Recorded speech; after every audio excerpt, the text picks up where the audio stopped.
Hey guys, AsePlayer here. I want to talk about something that has been plaguing the current Stickware 3 landscape as of version 2021.1.437, and that is user control. And let me explain what I mean by that. I won't be talking about Stick Empire's control versus Stickware Legacy control. That is like a much bigger topic and that warrants its own video. And that would just kind of derail the whole thing. Today, I am focused on how people are using Stickware 3 user control now. And before we can understand the problem, we need to understand the situation. Stickware 3 is an indie game. As I am sure you're all aware, this game is an alpha/early beta phase, whatever term you like best. As such, mechanics and the way things work are subject to change, and arguably a lot of the mechanics that currently exist are bad and will be most likely patched out at some later point or changed in some meaningful way. It's important to keep in mind, Max Games is a small team of a few Canadian boys and a few others.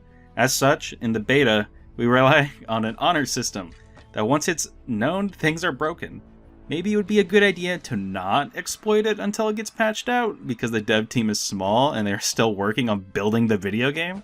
They just can't spend all day patching shit or nothing would get done. There is a small subset of players, however, that have taken it upon themselves to exploit the current flaws with the user control system in every game, because they like to be boring, I guess. I don't know. Essentially, they do the Stickware Legacy thing, where you just move up and down for 10 years so ranged units can never hit you, or running circles so melee units can't chase you around all the game, except in this case it's worse because at least in Stickware Legacy the dudes turn around, and in Stickware 3 they don't. So people are just kind of being general, a-holes about it and just running circles around with like flaming bow archidons or something and cheesing every single game they ever play. At most, you have full control over one guy. That's kind of the rule of, that's kind of the law of the land here. So the rest of your army can be held hostage by a single Shadow Wrath, basically. Here's an example where someone decided, hey, maybe I'll be creative and use Toxic Deads instead of the same meta that literally everyone has been using forever. It was met with someone just fucking around all game with a Shadow Wrath, stalling for a stupid amount of time, and only having to stop because he messed up. This opponent literally had to take an army of Merrics and a single Toxic Dead to go destroy the statue, because his entire army was being held up by this one asshole stalling the game because he can.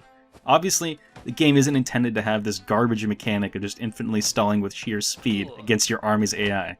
Despite this, in a beta game, people are taking it upon themselves to do this kind of shit, and it's pretty annoying.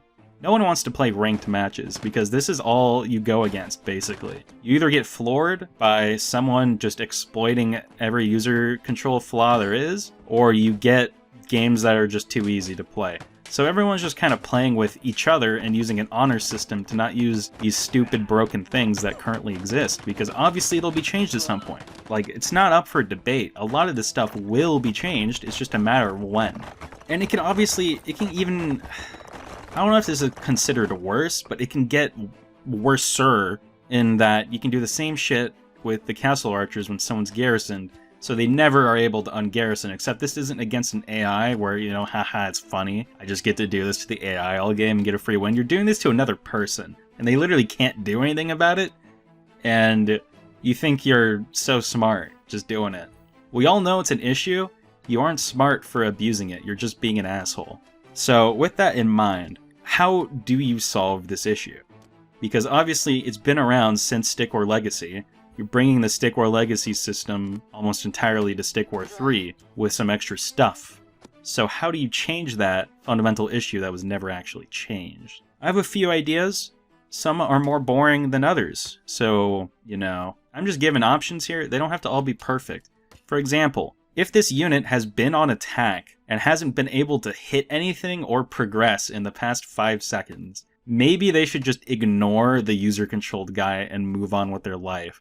And then if the user-controlled guy gets in range again, like say 100% hit guarantee range, you do the hit. But otherwise, just move on and ignore that guy. I think this is a pretty good solution. It could probably run into a few issues, and the logic may need to be a little more complicated than that. But something like that is a big step in the right direction. It would prevent this stupid shit from happening. So I can only see that as a net positive. I mean, if we want to go the boring route, we could limit how long you can user control a unit so that eventually you have to stop that shit. Now, that's obviously way boring, and recharge bars in like almost every instance is lame. And, it's fun to be controlling people. So probably not the best option. That is another way that would deal with these types of situations, though. So there are issues, and there are solutions to these issues. This is not up for debate. We know it's not correct the way things currently are, and they need to be changed. So what do you gain by just exploiting this shit in the beta phase over and over and over and over and over again? Like, come on, you have to get bored of it at some point. Like, this shit devolves into the fucking pacer test, dude. No one likes the pacer test. I didn't sign up to play Down Up Simulator 2021, man. And the main offenders, not saying this is everyone, because you usually use it with Shadow Wrath now because it's even more effective, but once upon a time, you would use Flaming Bolt Archidons, and in some cases, and basically all cases, the people who are doing this type of shit are the same people who do Blazing Bolt Archidon start, which, you know, that's its own thing, and it has been scientifically proven that people who use Blazing Bolt Archidon starts and then use Mass Heal to back up whatever damage they take on that one unit so they could use it even longer to do stupid Z-axis footsie shit, has smaller EP energy. It's just a fact. So, you're not cool for exploiting mechanics in a beta phase of a video game. This isn't like a real release where they add some stupid shit into an update and now it's broken. I wouldn't blame you for using that. But this is just the beta phase, dude. Like, chill the fuck out. Stop tryharding and using broken mechanics that are gonna get patched out anyway. At the end of the day, what's the point? I don't think you have fun just moving up and down all game either. Or is that actually entertaining? I don't know. But at that point, it's like, who wants to play with you? This stuff is gonna get changed. Like, guaranteed it's gonna be changed. Like, there's no way they just release it like this. Why do you think it's cool to just abuse it over and over again? Like, we know it's an issue. We know it'll get fixed. What are the devs working on? Like, anything at this point? It's not their biggest concern to patch it, because, like, at least the game functions. Stop that shit. Get a life. Like, this argument can extend just from user control. In any of these instances, in the beta phase of this video game, if you know there's some annoying broken shit, and everyone knows it's annoying and broken and shit, don't fucking do it. You're not cool for being the one to do it. You're just a douche. We found that bug already. Stop using it. I mean, hopefully I got my point across. That's all I really had to say on it. Peace.